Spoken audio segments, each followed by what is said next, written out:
Hey and welcome to Throne and Liberty with Aragon. So in a few hours we'll be getting server maintenance and it will come with an update. You can see the exact times here from 10:30 PM PT or 5:30 AM UCT, lasting approximately 6 hours.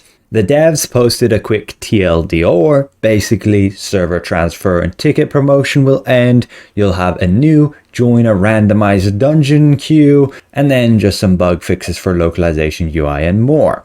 But one thing that's actually pretty big that they don't say is the fact you will finally be able to actually craft rare blank lithographs. They're changing this so that rather than it needing the non-existent rare ink, you'll just be able to use the same enchanted ink that you use on the purple ones. And that is simply coming from your contract coin merchant. So you potentially will be able to make some extra lucent by finally being able to actually craft those lithographs for blue items. You click on the item, you select lithograph, and you can see you'd need a rare blank lithograph, and then you create that item, you can sell that item, and then other people can craft that item for themselves. However, some people would say this is kind of late to the game at this point. At least of the endgame players have already moved on to epic gear and just need epic lithographs. But nonetheless, we can have a quick look at the other details.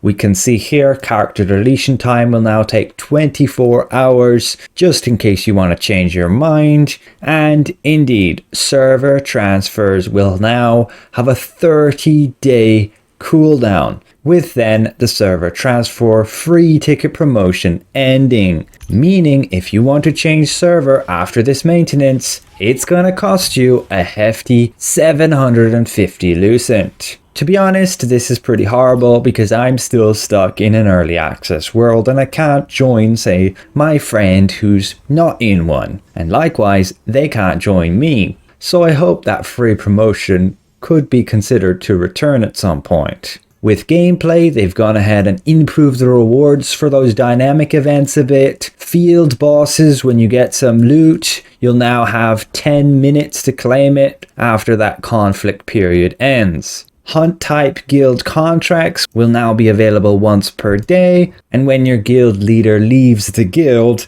the person next in line is based on highest available guild rank, and then the highest available guild contribution, and then the longest guild membership time. They updated some quests here, they corrected the map indicators, you won't be able to go back into the arena after the match is over, and fishing got a minor animation adjustment. And yes, some character customization options will now properly keep the eyes safely behind the eyelids. They fixed something with the tutorial so that if you logged out, you weren't getting stuck. But then with dungeons, we're now having the confirmed join a randomized dungeon queue. This will allow players to more easily fill groups. I assume it's going to work something like I decide to join basically a party board which is for any dungeon and people can invite you from there. Or it's going to be like you all join and like arenas, when a group is filled, you all click accept and then you go and join. I don't know how party leadership would work though with that. And in terms of party leadership, you now won't be able to kick somebody from the party while within an active boss fight. They've also increased very nicely the bonus HP and damage when you're matchmaking in a dungeon from 5% to 10%. And they have adjusted their matchmaking logic to try and put groups together that are of similar power progression. There were some localization fixes here, correcting some tooltips with the crossbow and also the staff, your precious skill books, your wand, and some other areas of the game that weren't, say, translated yet. Like you can see with your weekly missions, this for some reason still in Korean. In terms of the UI, there's been a minor update with guild contracts, with your Amatoy and Morph menus. There were some party board display bugs, and the party board join requests will now show the character's weapon types and guild information. I personally would still like to be able to see the combat power of people requesting to join your group, along with not allowing them to, say, hide their weapon details like with this. The more I can know about someone, the better, honestly.